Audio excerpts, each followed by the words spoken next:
Kahle kahle lo baba ungijwayela kabi. Ya lo baba lo ungijwayela kabi impela lento yokuthi aphume ezidlangalaleni athi yena ubhizi ufunana nami. Ungijwayela nje kabi lo baba lona. Le nhlikinhliki lena ingijwayela impela nje. Mina ngazi ukuthi lo baba lo ingqondo yakhe ngempela isebenza kanjani. I really don't understand ukuthi ingqondo yalo baba lo isebenza kanjani. Kuyihlazo nje ebuthweni lalapha ondini ukuthi liholwa indoda enengqondo esebenza kancane njengalo baba. Kuyihlazo nje kakhulu. Lo baba ulithela ngehlazo ibutho lasondini. Ibutho ngiyalihlonipha.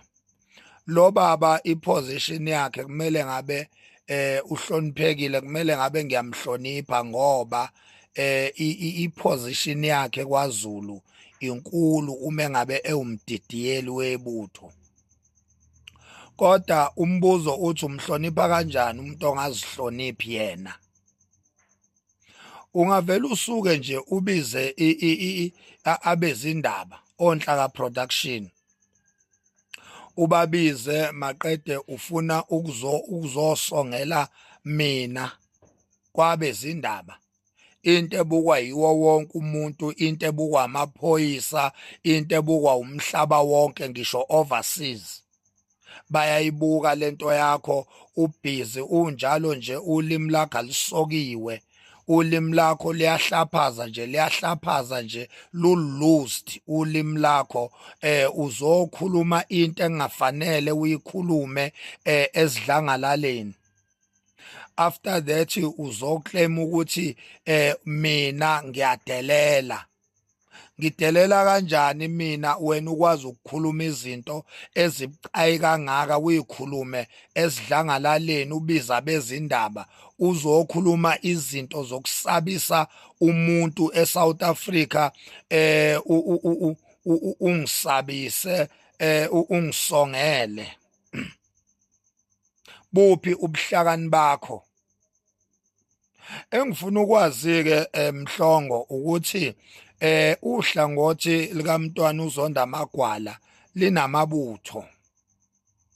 Njoba nje mina isilo kimi kuMntwana uZonda Magwala ekuyomela ukwazi ukuthi sinamabutho, singamabutho thina suMntwana uZonda Magwala.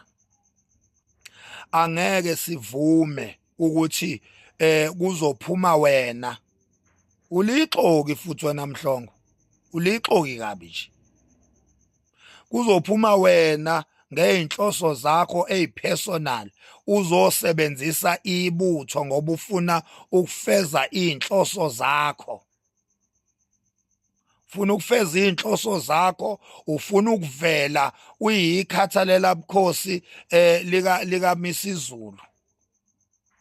Ufuna ukuvela ukhona uzothandwa laphana esayidini lika Misizulu ngoba phela uyaziwa wena. Uyaziwa ukuthi uyixoki wena.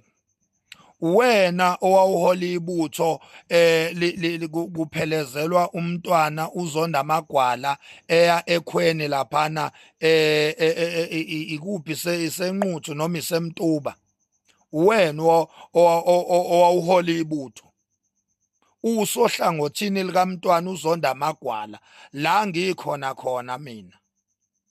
Uthe ujika wena khwiqeqe awusekho usuhambela kude noMntwana uZonda Magwala usuvumbuka lapha ngaphesheya kwaMntwana uMisizulu. Ulixoki kabi.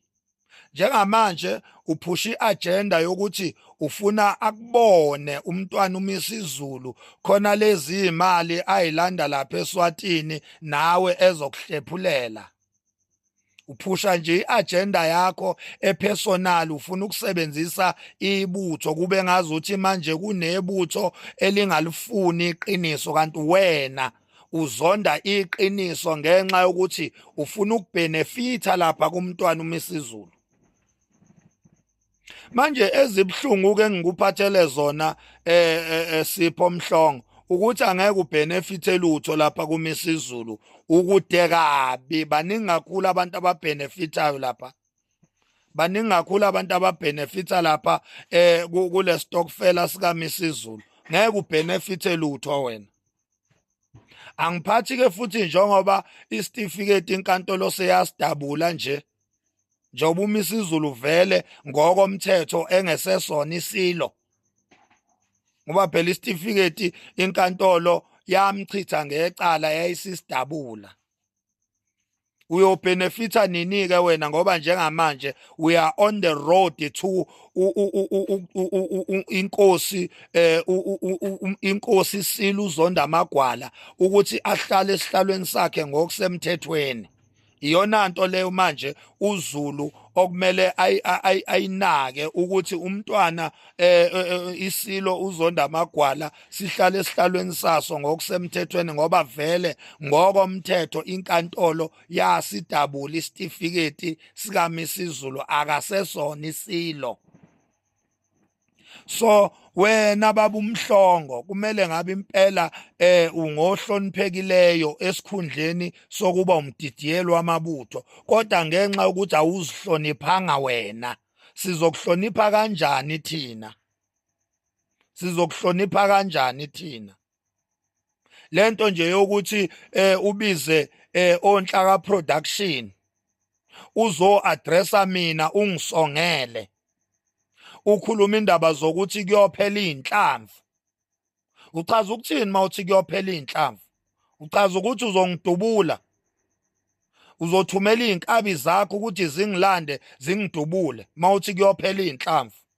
Athini lawo mazwi uma elalelwa abomthetho, mayelalelwa inkantolo, mayelalelwa amaphoyisa? Athini lawo mazwi uma ngabe ngempela uMax Makhanya esedutshuliwe? Athini amazwi athi kuyophela inhlamvu, ungifuna ngapha nangapha, ungifuna uthuli, sewubuya koMbumbulu, ubuya koMayville, uphezulu manje koGoli koNdonga ziyaduma, uthi ufuna uMax Makhanya, umfuna la futhi kuyophela inhlamvu? Athini lawo mazwi lawo uma ngabe elalelwa inkantolo igazi lami selichithekile?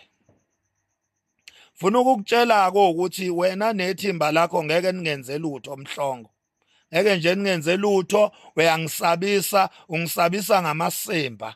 Nalabonuka isihlama labo manwayindunu, iy'nkabi zakho lezi othi uzithumelela eGoli ukuthi ziyofuna mina. Omanwayindunu labo bathumele eGoli ukuthi bayofuna mina. Osihlama bonke labo ngibalindele ekuseni emini ntambama phakathi kwamabili, ngeke baze bangenze lutho, ngeke baze bangenze lutho. Ya, ngisho ngingaphuma wena uqobo, ngisho ngaphuma wena uqobo, ngeke nize ningenze lutho, ngeke nje nize ningenze lutho. So ngicela niyeke nje ukulona ingijwayela kabi, ningisongela ngamasimba, ngoba ngeke ningithinte, ngeke ningenze lutho. Ya, nginsizwa mina, ngisiyena, angisilona ibhoxongwana. Ngeke uze ungenze lutho Sipho mfoka Mhlongo, ngeke uze ungenze lutho, ngeke uze ungenze lutho. Nethimba lakho losikhotheni, iy'nkabi zakho lezi ningifuna nazo, ngeke ningenze lutho, luthela khohlwana, ngeke ningenze lutho. ISilo umntwana, iSilo uZonda Magwala, iSilo uZonda Magwala, umntwana uSimakade uyena oyisilo, kusho